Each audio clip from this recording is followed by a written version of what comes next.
पिछले वीडियो में जो है हम आपको अवतल दर्पण और उत्तल दर्पण में अंतर को समझा दिए थे, बढ़िया से बता दिए थे। आज जो हम लोग पढ़ने वाले हैं वो है अवतल दर्पण और उत्तल दर्पण का उपयोग क्या होता है, कि अवतल दर्पण का उपयोग कहाँ होगा और उत्तल दर्पण का उपयोग कहाँ होगा, उसको हम लोग को जानना है। देखिए, अवतल दर्पण और उत्तल दर्पण का अगर उपयोग किया जाए तो हम यहाँ पे अवतल लिखते हैं, अवतल दर्पण, और इधर लिख देते हैं उत्तल दर्पण, उत्तल दर्पण। ये हो गया आपका कन्वेक्स मिरर, मिरर, और यह हो गया कनकेव मिरर।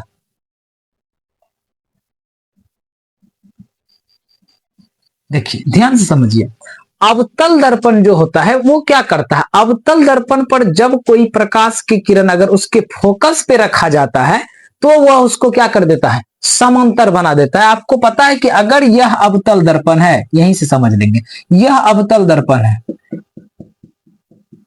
ठीक है।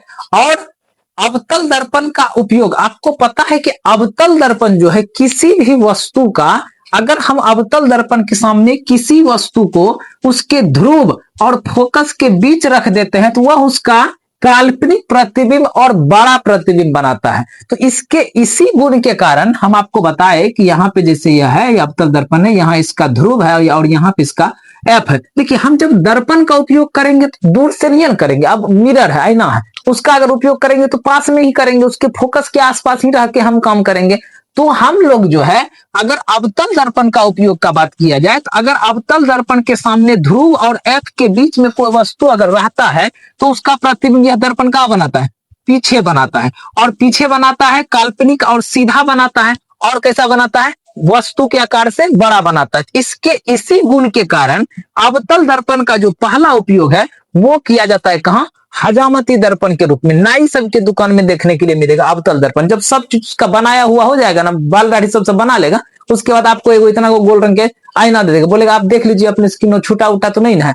अब आप दे दिए आपको देखने के लिए, तो आप यहां से करके तो नहीं देखिएगा, तो किस इतना ऐसे करके देखिएगा, ऐसे करके जब देखिएगा ना, तो अगर अवतल दर्पण आप चलाए कहां, फोकस और ध्रुव के बीच में ले आके ऐसे करके देख रहे हैं, अब जब उसमें देखिएगा तो वो आपका जो मुंह का चेहरा का जो प्रतिबिंब बनाएगा दर्पण में वो बड़ा बनाएगा, तो जिसके कारण कि कहीं भी कनियों को अगर छूटा होगा ना तो वो आपको पटाख से दिख जाएगा, तुरंत फट से दिखाई दे देगा। कहीं पे कनियों को छूटा हुआ रहेगा ना, वो आप तुरंत देख लीजिएगा, क्या यहाँ छूटा हुआ, बोलिएगा इधर छूट गया, चलो इसको ठीक करो। तो इसीलिए इसका उपयोग कहाँ किया जाता है, हजामती दर्पण के रूप में,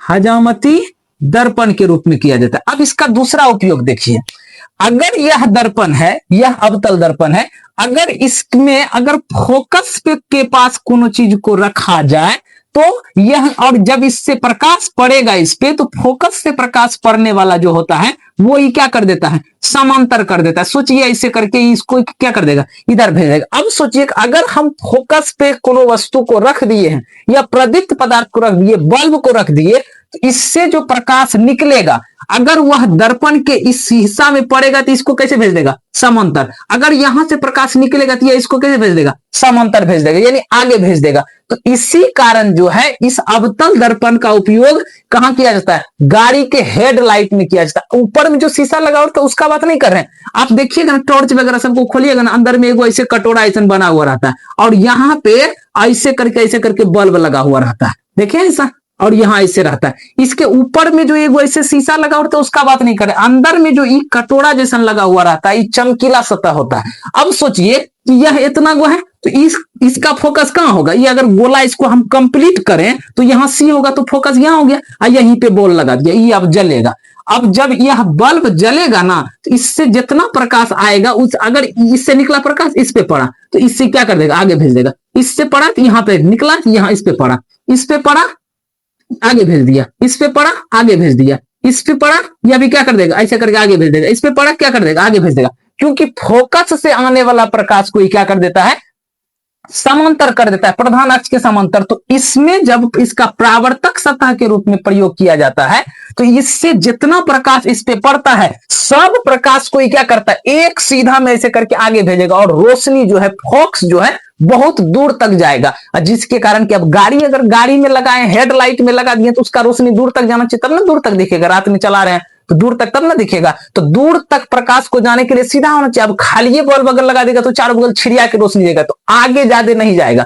तो ये क्या करता है, सब रोशनी को, जितना रोशनी बल्ब से निकलेगा सब को क्या करता है, प्रधान अक्ष के समांतर बना के दूर तक भेजता है। तो इसीलिए अवतल दर्पण का जो उपयोग है वह कहां किया जाता है, दूसरा उपयोग अगर इसका बात कीजिएगा कहां किया जाता है, तो गाड़ियों के हेडलाइट में। कहां किया जाता है, गाड़ियों के हेडलाइट में। फिर से हम बता रहे हेडलाइट के परावर्तक सतह रूप में। कितना को लगता होगा कि आगे में जो ऐसे गोल रंग के शीशा है वो शीशा नहीं, वो तो लेंस है, तब ना प्रकाश उससे बाहर निकल जाता है, नहीं तो निकलता। दर्पण, दर्पण परावर्तित करता है, तो कहां लगाया जाता है, वो जो बाहर में शीशा ऐसे करके ऊपर में लगा हुआ रहता है ना, ये तो बल्ब के सुरक्षा के लिए है। अब बिना शीशा का कहीं गाड़ी को खड़ा के कोनो बच्चा जाएगा घुमा के बॉल खोल के भाग जाएगा। इसीलिए गाड़ियों के हेडलाइट के परावर्तक सतह के रूप में, परावर्तक सतह के रूप में, ये अंदर में जो कटोरा है उसका बात कर रहे हैं, ध्यान समझिए। अब अगर इसका तीसरा उपयोग का बात कीजिएगा तो अवतल दर्पण का जो उपयोग है वह और कहां किया जाता है, ध्यान रखिएगा कि यह बड़ा प्रतिबिंब बनाता है। जब प्रतिबिंब का बात होगा तो किसमें, हजामिती दर्पण के रूप में। और जब प्रकाश को हमको दूर तक भेजना होगा तब भी हम वहां पे क्या कर सकते हैं, प्रकाश के परावर्तक सतह के रूप में इसका उपयोग कर सकते हैं। अब देखिए अवतल दर्पण का उपयोग होता है सोलर कुकर में, सोलर कुकर में, ध्यान से समझिए, कुकर में। अब सोलर कुकर में इसका उपयोग कैसे हो, देखिए अवतल दर्पण को अगर पता है कि अवतल दर्पण पे अगर समांतर प्रकाश पड़ेगा तो वो क्या करेगा, सबको एक जगह पे केंद्रित कर देगा। अब सोचिए कि हम एक बहुत सारा छोटा छोटा बहुत सारा अथी ले लिए हैं, कोनो पत्थर उथर ले लिए हैं और ऐसे छीट के आपको मारेंगे तो जगह जगह पे, सब जगह पे, कहीं कहीं कहीं कहीं जगह जगह पे चोट है, तो उतना असर बुझाएगा नहीं बुझाएगा। लेकिन अगर हम उसी सब को मिला के एकजुट करके फिर आपको ऐसे करके मारेंगे तो बड़ी निछुआ लेकिन चोट लगेगा उस स्थिति में। तो यहाँ पे वही करता है, यहाँ पे क्या करता है, अब जब सूर्य का प्रकाश ऊपर से आता है ना तो वो पूरा छिटले आता है, छिटले आता है। अब छिटले अगर आएगा तो जब वहां पे तो सीधे अगर कुकर पे पड़ेगा तो अलग अलग जगह पे पड़ेगा तो उसका क्या होगा, उसका टेम्परेचर कम रहेगा। लेकिन वही सोचिए कि सब प्रकाश को, जितना प्रकाश है सब प्रकाश को हम एकजुट कर दें, एक जगह जमा कर दें, तो जितना प्रकाश आ रहा था, जितना आ रहा था लगा दिए हम अवतल दर्पण। और अवतल दर्पण की करता है, जितना समांतर प्रकाश पड़ेगा परावर्तित करके उसको एक जगह पे फोकस पे ले आएगा। अब सोचिए इतना ज्यादा है और इस सब एक जगह पे जमा हो गया तो उस जगह का टेम्परेचर कितना हो जाएगा, बहुत ज्यादा हो जाएगा। सब जगह अलग अलग था तो वहां से जितना प्रकाश का आ रहा है तीव्रता सब एक जगह आके जमा हो गया। तो एक जगह जमा हो जाने के कारण वहां का ज्यादा गर्मी उत्पन्न होता है। और कुकर तो गर्मी पे ना काम करेगा, कुकर किस पे काम करेगा, गर्मी पे काम करेगा। तो सोलर कुकर में अवतल दर्पण को लगाया जाता है कि अलग अलग दिशाओं से आने वाले प्रकाश को एक जगह फोकस कर देंगे और एक जगह जब फोकस कर देंगे तो उसका टेम्परेचर क्या हो जाएगा, उस जगह का बढ़ जाएगा। क्योंकि अलग अलग जगह से आके सब एकजुट हो गया तो टेम्परेचर बढ़ जाएगा और खाना क्या होगा, जल्दी से वह वाष्प में बदलना शुरू हो जाएगा। उसमें जो पानी रखे हैं वाष्प में बदलना शुरू होगा और खाना तेजी से पक जाएगा। यह हो गया तीसरा उपयोग आपका, क्या हो गया, सोलर कुकर में।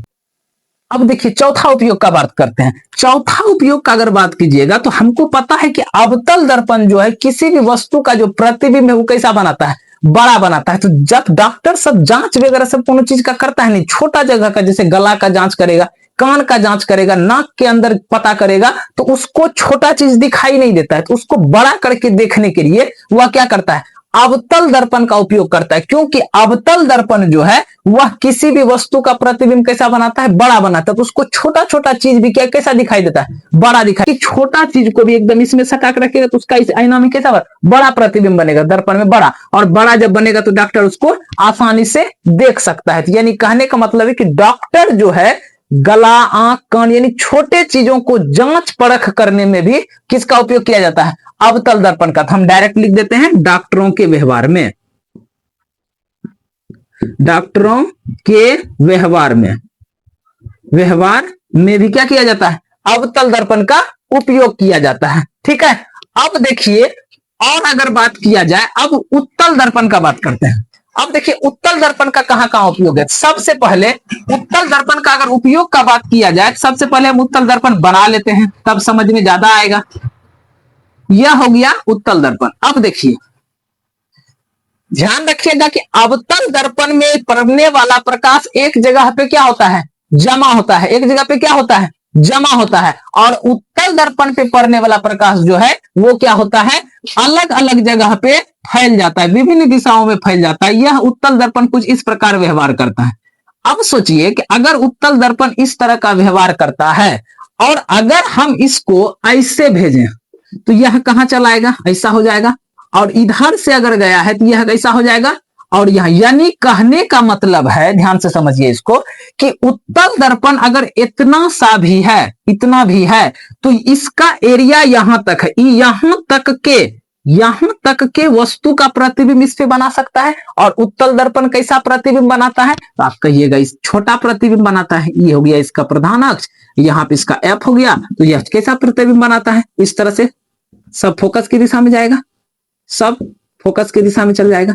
ऐसा हो गया, थोड़ा यहां कर देते हैं, ये है इसका फोकस, सब उसी के दिशा में जाएगा। ऐसे हो गया, ऐसे हो गया, ऐसे हो गया, ऐसे। अब यानी कहने का मतलब दर्पण है छोटा सा ही, लेकिन ये देखिए कितना बड़का एरिया को कवर कर रहा है। यहां तक का दर्पण है इतना, इसका 1/3 भी नहीं है, इतना बड़का है, लेकिन यहां से लेके यहां तक के एरिया का यह प्रतिबिंब अपने में बना सकता है। तो यानी कहने का मतलब है कि उत्तल दर्पण जो है अगर छोटा भी है तो अपने क्षेत्र से, जितना दर्पण का क्षेत्र है उसके क्षेत्र से बहुत ज्यादा क्षेत्र का प्रतिबिंब अपने अंदर बना सकता है, क्योंकि यह तो छोटा छोटा बनाता है। तो अब छोटा छोटा बनाता है और बहुत ज्यादा एरिया का प्रतिबिंब बना सकता है, इसीलिए उत्तल दर्पण का उपयोग कहां किया जाता है, साइड मिरर के रूप में किया जाता है। छोटा सा गाड़ी सबके पीछे देखने के लिए जो रहता है, इतना गो का दर्पण लगा देगा तो पीछे पूरा दिख जाएगा। सोचिए, उत्तल दर्पण की जगह पे गलती से अवतल लगा दिया, अवतल तो बड़ा प्रतिबिंब बनाता है, तो पीछे जो ट्रक वाला आएगा ना, पता चलेगा उसका खाली चक्का दिख रहा है, ट्रक का चक्का उसमें दिखेगा। लेकिन उत्तल दर्पण एक तो छोटा बनाएगा, और जो चीज नहीं भी दिख रहा है, जो चीज नहीं भी दिख रहा है, इस एरिया में नहीं भी आ रहा है, सोचिए दर्पण का साइज कितना गो, इतने गो, इधर से कितना गो, लेकिन अगर इसमें प्रतिबिंब का यहां तक का एरिया ही कवर करेगा, यहां तक का एरिया ही कवर करेगा, अपने से 3 गुना एरिया का प्रतिबिंब ये बनाने का क्षमता रखता है। तो अब सोचिए कि अगर इतनी को कायना है, आप रोड के एक साइड में भी ऐसे करके चलाते जा रहे हैं ना, बाइक चलाते जा रहे हैं ना, तो पूरा रोड आपको दिखा देगा, क्या है, उसका एरिया ज्यादा है। तो इसीलिए उत्तल दर्पण का उपयोग कहां किया जाता है, उत्तल दर्पण का उपयोग कहां किया जाता है, साइड मिरर के रूप में, साइड मिरर के रूप में, मिरर के रूप में किया जाता है। किसका, उत्तल दर्पण का उपयोग। अब उत्तल दर्पण छोटा छोटा प्रतिबिंब बनाता है, तो पीछे पता चलेगा ट्रक है, आदमी है, 2-4 गो और आदमी आ रहा है, सब का प्रतिबिंब इतनी गो आईना में बन जाएगा। कहीं उत्तल लगा देगा तब पता चलेगा एक गो आदमी का, वो अगर साइकिल से आ रहा है तो साइकिल का खाली घंटी उसमें दिखाई देगा। ठीक है, तो साइड मिरर के रूप में हो गया। अब दूसरा अगर इसका उपयोग किया जाए, ध्यान से समझिए, अब इसको हम हटा देते हैं। अगर दूसरा इसका उपयोग का बात किया जाए, तो अगर उत्तल दर्पण है, यह उत्तल दर्पण, आप सोचिए कि अगर उत्तल दर्पण में हम यहां पे कोनो चीज को रखेंगे और प्रदीप्त पदार्थ को, बल्ब को जला देंगे, तो इसका जो रोशनी होगा इधर उधर तो जेबे करेगा, ऐसे करके जेबे करेगा। इतना को मान के चलिए इसका एरिया है, इतना हो गया। लेकिन जो रोशनी इस पे पड़ेगा तो इसको तो ऐसे छितरा देगा, जो रोशनी इस पे पड़ेगा इसको ऐसे छितरा देगा, जो इस पे ऐसे करके। यानी अगर हम एक जगह उत्तल दर्पण के सामने एक जगह छोटा सा बल्ब लगाते हैं, तो यह अपना एरिया से 3 गुना क्षेत्र को देख सकता था। तो इसका मतलब है कि एक जगह अगर हम वहां बल्ब लगा देंगे उस पे ध्रुव के पास, तो वह 3 गुना छितरा के देगा। तो इसीलिए जो है उत्तल दर्पण का उपयोग स्ट्रीट लाइट में किया जाता है। स्ट्रीट लाइट में, अब देखिए स्ट्रीट लाइट क्या होता है, लाइट में, स्ट्रीट लाइट रोड सब पे देखें, ऐसे करके रोड सब पे ऐसे करके यहाँ पे ऐसे करके दे देता है लाइट, पोल सब में। तो इसमें देखिएगा ना, तो अंदर में वो ऐसे करके रहता है परावर्तक सतह, अवतल दर्पण, उत्तल दर्पण लगा हुआ, इसी के ऊपरा में क्या कर देगा, ऐसे करके बॉल लगा देगा। अब जितना वो बॉल अपना रोशनी ऐसे भेज रहा है, भेजिए रहा है, लेकिन जब दर्पण पे पड़ेगा तो और ज्यादा क्षेत्र आके भेजेगा, और ज्यादा, तो ज्यादा क्षेत्र तक रोशनी वो पहुंचा सकता है। यानी भेपर कह दीजिए, भेपर में, स्ट्रीट लाइट में, यानी भेपर में भी क्या उत्तल दर्पण का उपयोग किया जाता है। कैसे किया जाता है, परावर्तक सतह के रूप में किया जाता है। कैसे किया जाता है, परावर्तक सतह के रूप में। ठीक है,